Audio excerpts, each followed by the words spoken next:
Welcome to the Sixth Sense Foundation. Alright, so the first thing I want to ask is, who are you? What is your name? Where are you from? Who is your mama? Who is your daddy? Yeah. I'm Polly Burma. And my mother was Edna Washington. And she had 8 kids. And I'm the 4th one in the middle. And my father was D.L. Sankey. He had 2 kids, my brother and me. Alright, so in total, there were 9 of you guys. Right. How many brothers and sisters? I had 5 brothers and 3 sisters, 4 with myself. And you're the number 4. Right. You right in the middle. Mm-hmm. Okay. Now, as far as a background and an origin, where would you say our family, how far can we reach back in your memory? Oh, Montgomery, Alabama. I was born in Montgomery, Alabama, the 9th month and the 5th day in the 34th year. I was there when the boycott started. I remember walking. We walked for a solid year. That's right, 1955. And I had a son when we started walking. 1 month and 7 days old. His name was Andrew Stokes. I had 2 other children, Charles and Willis Stokes. And we walked and we won the boycott. And what year was that? 1955. I married a man, a young man from Wetumpka, Alabama. And I was married to him like 22 years. Charles Stokes Jr. Do you remember his father's name? His name was Shep Stokes. His mother's name was Loretta Benjamin. I started from his my husband. His grandmother lived next door to me.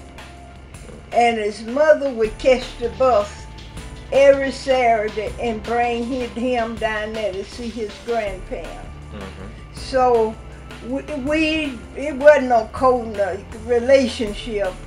He just said, well, I'm gonna marry you. Right. And he married me. When I know anything, he had to preach at my house. I was 14 years old, going on 15. Charles, Willie, and Andrew Stokes. All right. So, with that, how did I make it to California? Who came first? My father. Okay. My biological father. What was his name? David L. Sankey. How do you spell Sankey? S-A-N-K-E-Y. Okay. And what year was that? He came here about 1945. Yeah, my brother on my father's side, my father didn't have but 2 children. And my brother had went in service when he was like 14. And when he got out of service, he stayed in there maybe 3 or 4 years. When he got out of service, he came to California. He stopped in California. And he didn't come back at all to Montgomery, Alabama. He loved it that much. He loved it, California that much. And my father, he turned around one day. He was working at a sawmill. He was the cutter at that sawmill. And my brother called my father and told him. At that time, there wasn't no calling. He wrote a letter. Right. And my father came out here. And then, in 1951, my oldest son was born. Charles was born. 1954, my second son was born, Willis Stokes. In 1955, Andrew was born. So I laid around from 1955, and I remember my mother coming in the house because all of them was born at home. I was down on my knees, and I asked God, don't let me have no more. I said, cause if I got to get in a ditch with boots on to take him, don't let me have no more. My mama was standing up in the door, and she looked up. She said, Heavenly Father, don't let her have no more, cause she mean it.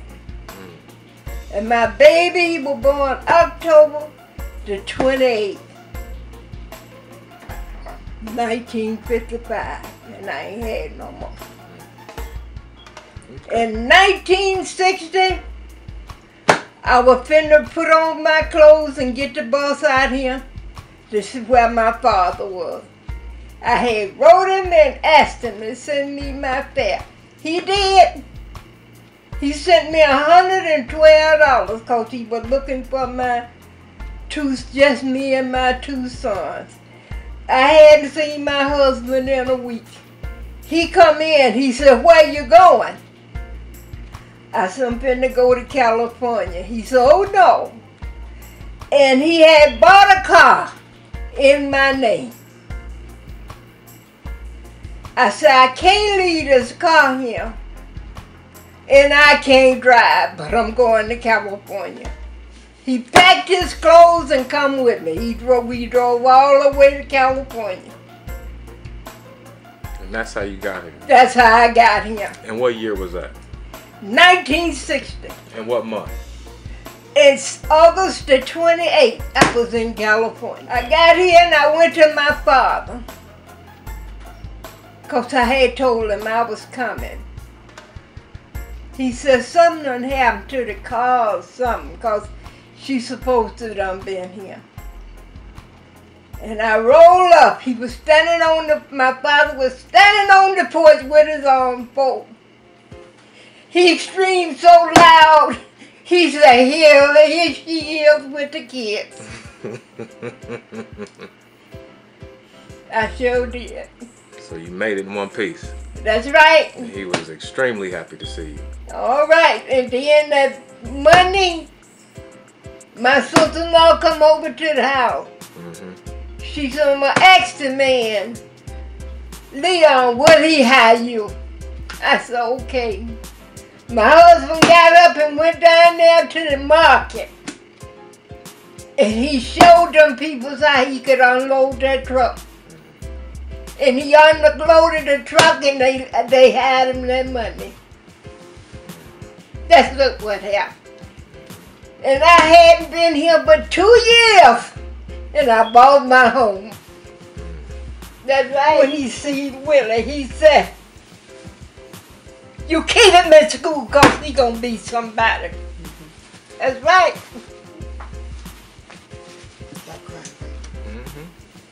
It's all right. You made it. That's right.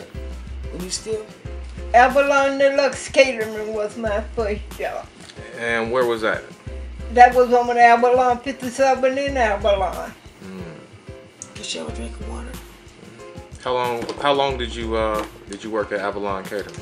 11 years. And I left from making sandwich to be manager for another guy in the back of the catering. I managed it. I worked for Roy Catering. And where was that? Down on Jefferson, in between Western and Vermont. What year was that? That was like in 62. So how'd you guys get over to 32nd? I do believe it is. We was riding and looking for an empty house. And the guy was standing out there. And I asked him, I said, is that house for rent? He said, no, you can buy it. It was $18,500. And I gave him $300 right then and there to put it on, to check my credit record. I owned it. I was buying it. It was That yours. was different. It had avocados, lemons, oranges, and tangerines, all them kind of trees in the back. I still went to catering and stuff. And then I started I own my own company, my own catering company. What was the name of that? POLLY Catering. And where was that? It started out in my house. Then I got a place further over on the west side. Right. On Jefferson. It was a good business till my husband started stealing from me. Okay. He was stealing. I'm trying to hold on to him because he gave my kids a job. Right. And he would steal. I would go out and buy the meat and stuff. He'll come in and take the whole roasts, and my kid's son, my oldest son, and him would get to fight. I didn't want nothing to happen to Charles. Because Charles wasn't going to let his father beat him when he knew he was wrong. Well, my first husband, your granddaddy, he just wanted to take over. He left me for someone else. I didn't care about him. I was trying to keep my kids comfortable and don't get involved. I didn't care for him. I said, Willie left and went away to UC Berkeley. He did 6 months in San Diego. He did 4 years and 5 years in UC Berkeley. Come on, baby. Come on. And that's what he did. Then he goes back to Milwaukee for 4 years.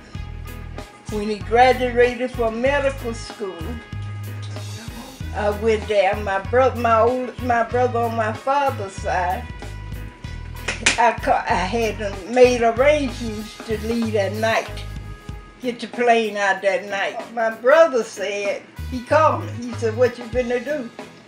I said, "Me and Khalil, we finna get the flight out to go to Milwaukee." He said, "When you leaving?" I said, "At night at 11 o'clock. I had made a reservation. I said, Willie kept telling me, "I just want Khalil to see me walk up on that stage." He didn't say, "Polly, do you have money?" I guess he just figured I had money. And I did. Because I was planning on for me and Khalil to go anyway. And he said, "I just want Khalil." I said, "Okay, you don't care about me?" He said, "Yeah, but I know you coming, but I want Khalil to see me walk up on that stage where he'll know how hard I struggled to get where I am." I said, all right. And by the time I hung up and was sitting there in the house, Dave called me, my brother. He said, "Polly, what you doing?" I said, "I done packed." I said, "I'm leaving tonight. I'm going to see Willie graduate Saturday." He said, "No, you ain't." I said, "Yes, I am." That was on Monday evening. He said, "You be ready at 2 o'clock in the morning." I said, "Where you going?" He said, "I'm driving." I wasn't worried because I was going to get Khalil and bring him over to the house because we were going to leave anyway that night. He was there at 4 o'clock. At 4 o'clock, that car said, "Boo, boo, boo." Little head said, "I ain't going." His wife said, "I ain't going. He ain't going to be nothing. I ain't going." I said, "But he coming out of medical school." Dave said, "I don't give a damn. I'm going." Dave drove all the way, didn't he, Khalil? He drove all the way. I had Khalil. Me and Khalil were going anyway. And when I cried all day that day when he walked up on that podium to get his certificate. That's Khalil. I cried all day. All day. I said, "Look here, what Edna did. I said she had 8 kids and they didn't, her 8 kids didn't, but 2 of them finished school. I said, but look what she did. She didn't have no kind of family. And my mama stuck with us. I always think about it. She had 4 boys and 4 girls. So when he walked up on that stage, oh boo-hoo, my face was swole like this. Well, I done cried. Because he did 5 years. He was 34 when he did medical school. Now, how'd you meet Stan? I met Stan. Stan was a customer of mine. Where at? At the catering house. Mm-hmm. Avalon Catering. He was a customer of mine. Mm-hmm. But Stan told me he wasn't married. If he had was honest with me, I'd have never started with him. Stan was married and had 3 children. That's the only thing I regret out of that marriage. His wife got a divorce from him and we went to Vegas and married. But he had 3 children, and his 3 children were younger than mine. And my sister kids. That always did hurt. But God let you know when you do something, whether it's right or wrong. Stan got sick. We was together 8 years, and every holiday I was sitting up in the hospital with him. He had cancer, lung cancer. Every holiday he come down with lung cancer. I was sitting in the hospital with him. On no holiday, I was out having a good time. That's right, I paid for it.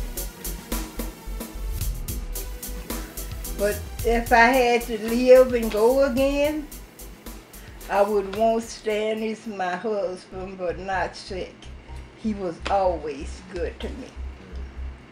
He treated me like I was a lady. I was married, I wasn't prejudiced. I was married. My first husband, he didn't care. He didn't care how the woman, I worked it at night, he didn't care how they called me, wake me up, he just didn't care.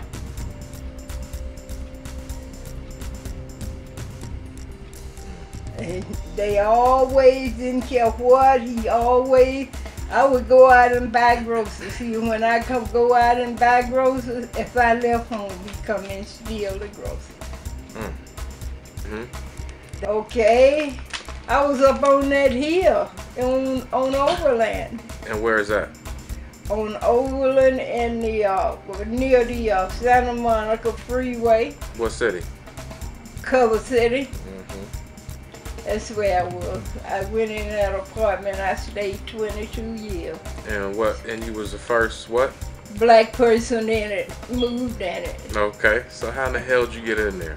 Because of my husband was white and he had rented the apartment. Right. And then when he rented the apartment, I went there, and one day I was going to the rec room to get me a Pepsi and get my husband a package of cigarettes. Mm-hmm. And they said, Donna asked me, because she worked in the office, she said, what apartment are you from? I said, 6178. And she said, oh, the Burmans live there. I said, I miss the Burmans. And that's where it was. At Nemus Marcus. Where at? In Beverly Hills. Mm-hmm. And when I got hired there, that was in 78. But they was getting ready to open the store. And so I went in, and in 80, that's when they opened the store. So I turned around, I was working in the basement, and I did so good. And Larry Fogel, a manager of men's, came in there, and he wanted to know who put the clothes on the hanger, and they pointed to me. He said, can I take her to the first floor and let her organize the merchandise on the first floor? They said, yeah. He said, I went there and I worked it so good.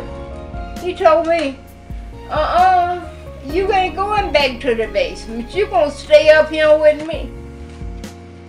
And I stayed with him 16 years. Sure did. I was marking down and counting the merchandise and all that. Sure did. I went in early in the morning so I could check the merchandise and come in on the truck, put it on the cart and roll it up there on the first floor. That's what I did. Didn't I know anything? They would want me to work into couture because I was good with the merchandise on the first floor. I was just checking it in at different departments. But I always went back to the men's. I did. And when I first started, like early in the morning, we'll go to work at 5 o'clock in the morning. I done got up and cooked up some greens. The people down there doing stock work and fried chicken. Boy, we be tearing that food up. Somebody come down there, what is this? And I show them, Polly, can I have some? And it was the funniest thing because they would have to use a plastic fork, and the fork, when you stick it in the hot food, it just bent all up. Sidney Poitier came through, and a lot of the movie stars, they come through there, and a lot of them knowed how to talk to you, and a lot of them didn't, so, but I didn't pay no attention. And the one that what was good, they worked it with on the show, it was 3 girls, and they worked it on that show as cops. It was good then. I liked the Nemas because I had grandchildren and my son was in school and they could wear nice clothes. And, you know, if it didn't make difference with me. If I could buy them a pair of pants that cost $25, cause I got a discount. They didn't cost that at first, but it made me feel good when I seen my sons and things have stuff on from them. I loved their merchandise, and it made me feel good. I was blessed. I know God had blessed me. I decided to retire because I moved to Apple Valley. And what year was that? 1994 in March. In Apple Valley, California? Yeah. Okay. Well, my son, he got me a house up here. And so I moved to California, moved to Apple Valley. But boy, when him and his wife separated, she asked me to move, so I moved. But I still stayed in Apple Valley. You like it? 5th of 2000. And then Charles passed 6 years later. July the 6th in 2006. And out of 9 siblings and 2 boys and how many husbands? 2 husbands. 2 husbands, 8 siblings, 2 sons. You still 3 sons. I had 3 sons. You still here though. So that's the reason why I'm doing this piece, because we both here, we both standing strong, we both love each other, and not only do we need to know the story, so we have to tell the story in order for it to be shared. So that's kind of what this is about. This is my grandma, Miss Polly Berman. I am Khalil Gibran Stokes, filmmaker extraordinaire for the sixsensefoundation.com.net and all things Sixth Sense Foundation. I want you to list a couple things on this planet that you think that have helped you endure a long life, a good full life, and even to the point where we're able to share each other's company right now, because we're both blessed even to be doing this, you know. I don't know how many people are going to see this, but just for me to be able to share this experience with my grandma, and let people know that that thing, you know, it still exists. A lot of stuff in the news is a lot of negative. So we just went through your whole entire life in 20 minutes. But that's just to let also young people know that time flies. Oh yeah. And life is short and beautiful and sweet and all those cliche things, but it is real and it is full. And if you are here long enough to tell the story, then you are blessed. Yeah, I thank God that I have lived, you know, and I'm the only one living of 9 siblings. And I had 3 children, I only have 1 left. But I thank God that I have grandchildren. One of my sons was living, he had 4 children. My youngest son, he had 2. But I still say I'm blessed because my mama, she had 8 and my daddy, he had 2. And all of them gone. That let me know God kept me here for a reason. He might have kept me here for this day. And so, but I tell the world that I thank him so much for doing it. He said he was going to pay for your school. I said, stay here. He didn't pay no rent to live with me. He didn't never buy no food. Why? Because he was doing for you.